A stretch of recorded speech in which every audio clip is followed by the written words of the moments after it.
तो दोस्तों मैं अपने फार्म पे हूँ और आज के इस वीडियो में मैं बताऊंगा अपने गाय के बारे में जो लक्ष्मी है जिसने बच्चा दी है। तो यहाँ पे आप देख पा रहे हैं रात को 11 बजे समथिंग सब कोई 2 जन सोए हुए थे, बट वो 12 बजे जब सो के उठ रहे हैं तो बच्चा दे चुकी थी। अलार्म लगाया हुआ था बंदा, ऐसा एहसास हो गया था कि बच्चा देने वाली है, बट फिर भी आदमी 12 बजे का अलार्म था और 11 बजे समथिंग ये बच्चा दे दी। 10 साढ़े 10 बजे आदमी सोया ही था। तो बच्चा देने के बाद इनका बच्चा बैठा हुआ था। बच्चा क्या है वो मैं दिखाता हूँ। उससे पहले मैं बताऊंगा कि ट्रांजेक्शन फीड का क्या क्या बेनिफिट्स मिले मुझे। ट्रांजेक्शन फीड मैं फर्स्ट टाइम इसको लगभग 1-1.5 महीने से खिलाया हूँ। 1 महीना से लगभग 20 दिन से इसको पर डे 2 kg और दोनों टाइम में मिलाकर 4 kg दे रहा था, और उससे पहले 1-1 kg करके दे रहा था। यानी कि मुझे कम से कम 1 महीना 2-2 kg खिलाना चाहिए। ये मेरे अंदर कमी है। मैं कंफ्यूज में था, ट्रांजैक्शन फीड पे उतना भरोसा नहीं हो रहा था, बट खिलाना चाहिए।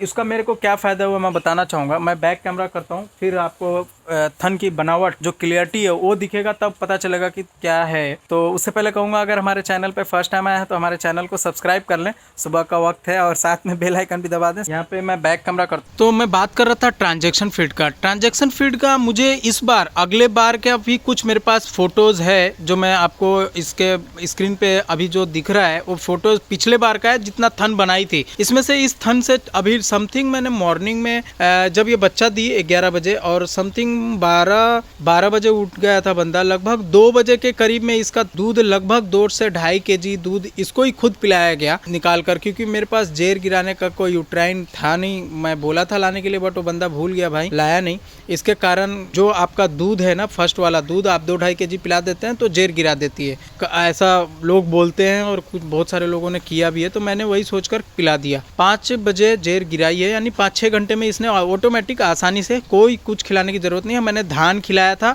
और बांस का पत्ता खिलाया था इसको, तो ऑटोमेटिक गिरा दी। बट थन में ना तो कोई ज़्यादा सूजन है ना तो कोई मतलब ऐसा नहीं है। थन की बनावट काफ़ी बढ़िया बनाई है। मैं इस साइड से गाय को हटाता हूँ तो यहाँ पे आप देख पा रहे हैं थन में बिल्कुल पानी नहीं है।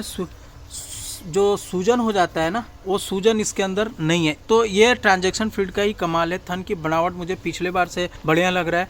दूसरा एक फ़ायदा और हुआ है कि इसकी बाट जो है बहुत ज़्यादा कड़क था, पता नहीं क्यों इस बार नरम हो गया है। मैंने पिछला वीडियो जो देखे होंगे वो इस गाय के बारे में डिटेल्स जानते होंगे। तो इसका बाट बहुत नरम हो गया है, बढ़िया से दूध भी निकला और दूध निकलवाने में भी कोई प्रॉब्लम नहीं की। अगले बार ज़्यादा दिक्कत की थी, ये एक फ़ायदा हुआ है। और जेर बिल्कुल आसानी से गिरा दिया और उसके बाद आराम से ये मॉर्निंग का खाना भी खा ली, दाना भी। मैंने इसको ट्रांजैक्शन फीड ही लगभग 10 दिन खिलाना रहता है, तो 2 kg ट्रांजैक्शन फीड और 3 kg चोकर, 5 kg इसको अभी मैं दे दिया हूँ। सूखा चारा भी, सूखा भूसा भी थोड़ा खाया है, पानी वगैरह भी घूम के पी लिया है।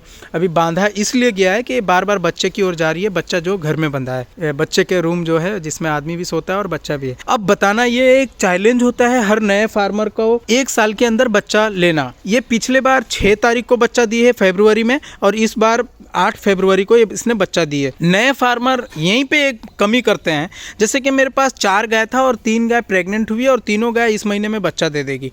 मैं फरवरी से ही समझ लो आप, मेरा फार्म स्टार्ट हुआ था। जनवरी में 1-2 गाय थी जो मैं दिखाना चाहूँगा आपको। सबसे पहले मेरी गाय ये थी जो मैंने मात्र 10,000 में खरीदी थी, सबको पता है। और अभी भी इसका दूध लगभग दोनों टाइम का 7 लीटर दूध है, जो बच्चा छोटा वाला बच्चिया देख पा रहे हैं। उसके बाद मैंने ये वाला 31 दिसंबर को गाय खरीदा था, ये आप जो देख पा रहे हैं। उसके बाद मैंने एक गाय मोहन वो लाया था, और उसके बाद एक ये चौथा प्रेग्नेंट जो है ये ख़रीदा था। यानी कि ये फरवरी का सभी गाय है। ये फरवरी लास्ट तक आया था, ये वाला जो आप सामने देख पा रहे हैं ये दिसंबर में आया था, और वो फरवरी 4 को बच्चा दी थी। मोहन जो अभी लगभग 21 दिन पहले उसको रेप्रोमिन दिया गया, कैमिन का आता है रेप्रोमिन, जो बढ़िया अगर जो हीट में नहीं आ रही हो या हीट में आके दोबारा कंसीव नहीं कर रही हो, उसको रेप्रोमिन देने से 99% उम्मीद है कि कंसीव भी करेगी और हीट में भी आएगी। अब बात करते हैं नए फार्मर की। नए फार्मर भूल क्या करते हैं जब वो फार्मिंग करते हैं, और तो उनकी गलती ये होती है कि वो ध्यान नहीं देते हैं प्रेग्नेंट होने पे। वो सोचते हैं कि अब हीट में आएगी तभी तो हम एआई कराएंगे, बट ऐसा नहीं है। उसको हीट में लाना पड़ेगा। कैसे आएगी उसको कुछ खिलाइए, कुछ ऐसा कीजिए जो जैसे खिलाने पे इतना ध्यान देना है, मिनरल्स वगैरह, वो 3 महीना जिस टाइम तक के वो हीट में ना आ जाए और प्रेग्नेंट होने के लिए तैयार ना हो जाए और प्रेग्नेंट कंफर्म ना हो जाए, जब तक ध्यान देना ही होता है। उसी तरह मैंने सभी गाय के साथ किया था, बट एक मोहन ही है, 3 गाय का मैं 4 गाय जैसे मेरे पास हुई था पिछले साल, इसको मिलाकर 5 गाय। तो ये कंफर्म ये इसमें तो थोड़ा दिक्कत है, ये बुल के अलावा सीमेंट से मानती ही नहीं है। तो इसको मैं फार्मिंग के हिसाब से ख़रीदा भी नहीं था, घर के हिसाब से ख़रीदा था इसको, और देसी को घर के हिसाब से ख़रीदा था। तो ये 2 गाय को छोड़ दीजिए, फिर भी मैंने 4 गाय, वाइट वाले को भी अगर हम देसी गाय को भी गिनती करते हैं तो 4 गाय में 3 गाय मेरी प्रेग्नेंट है जो साल में बच्चा देगी। तो ये बहुत बड़ा चैलेंज है हर फार्मर को, और हर नए फार्मर को, हर बड़े नए फार्मर को बहुत बड़ा चैलेंज हम कर सकते हैं, क्योंकि ये हर फार्मर यहीं पे मिस करता है, और मिस करने की वजह से फार्म लॉस में जाता है, लॉस जाने की वजह से फार्म बंद होता है। तो हमने 4 गाय में से 3 गाय को साल में बच्चा, मैं कह सकता हूँ गारंटी के साथ साल में 3 बच्चा, क्योंकि एक ने बच्चा दे दी है, और 2 का आप थन की बनावट देख सकते हैं, काफ़ी शानदार है। शीतल की थन देखें, ये देख पा रहे हैं आप, इसका अभी 15 दिन बाकी है, 14 तारीख को पूरा हो रहा है। तो अभी देखिए कितना बनाती है, छोटी कद की है, बट इसका उस टाइम पिछले बार तो 20 लीटर हमने चेक करके लाया था, बट इस अगले बार उतना मेरे खरा नहीं उतरी थी। बट यहाँ पे आप देख सकते हैं कितना बढ़िया बना रही है, ये देखिए काफ़ी बढ़िया बना रही है। इस बार तो मैं गारंटी लेता हूँ कि ये 20 लीटर दूध निकालेगी। और यहाँ पे इसने भी थन बाट छोड़ना स्टार्ट कर दिया है, जो कि ये 20-25 तक बच्चा देने की संभावना है। डेट वही है, डेट इसका कंफर्म नहीं पता है, इसका 14 तारीख को 9 महीना कंप्लीट हो रहा है। तो नया फार्मर यहीं पे गलती करता है, वो ध्यान नहीं देता है और अपनी गाय को प्रेग्नेंट नहीं कराता है। तो ये मैंने ट्रांजैक्शन फीड के बारे में बताया। अब मेरे पास एक चैलेंज होगा कि इस बार थोड़ी वीक है, पहले से मैं बता देना चाहूँगा। तो अगले बार से इस ब्यात में कितना दूध निकालती है उसका अगला वीडियो मैं निकालूंगा। अब कन्फ्यूज़न हो रहा होगा आप लोगों को कि भैया बच्चा कौन सा दिया, आपने तो बताया नहीं। बच्चा मैं दिखाना चाहूँगा आपको,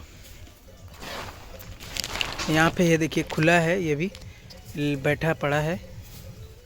ये एनडीडीबी का बुल था जिसका हमने सीमेन यूज किए थे। तो कोई खास नहीं, एनडीडीबी भी रहता या एबीएस भी रहता तो कोई फ़र्क नहीं पड़ने वाला है, क्योंकि ये मेल काफ है। तो बच्चा है, ये मेल है, तो उससे तो चाहे आप कितना महंगा भी सीमेन लगा लें, अगर मेल हो जाता है तो आपका पैसा लॉस्ट होता है। तो अब मेरे पास एक बछिया यहाँ पे जो देख पा रहे हैं, जो हमने जंदाहा इफ्तिखार भाई से खरीद कर हमको दिए थे, यानी उनके ज़रिए मैंने ख़रीदा था। वो बछिया दी थी जो काफ़ी बढ़िया है। इसको मैं अच्छे से तैयार कर रहा हूँ। अब मेल काफ का भी तैयार किया जाएगा, अब जितना हो सकेगा। इसको लगभग 3-4 महीने तो रखना पड़ेगा। उसके बाद जो होगा 3-4 महीने बाद खेत में पूरा खेत खाली हो जाएगा, उस टाइम फसल कट जाएंगे तो इनका छोड़ भी दिया जाएगा, ताकि अपना ये ऐश मौज करते रहें। तो दोस्तों लगभग बात पूरी हो गई है। गाय बिल्कुल फिट है, ना तो इसको कोई प्रॉब्लम है, खाने में भी कोई प्रॉब्लम नहीं, सभी चीज़ इनका सही है। बच्चे को थोड़ा बच्चे के पास जाना चाहती है, मैं कह सकता हूँ। तो अब मिल्क कितना करता है वो मैं नेक्स्ट वीडियो में बताऊँगा। उम्मीद करता हूँ आपको ये वीडियो पसंद आया होगा। वीडियो को लाइक शेयर जरूर कर दें। Thanks for watching.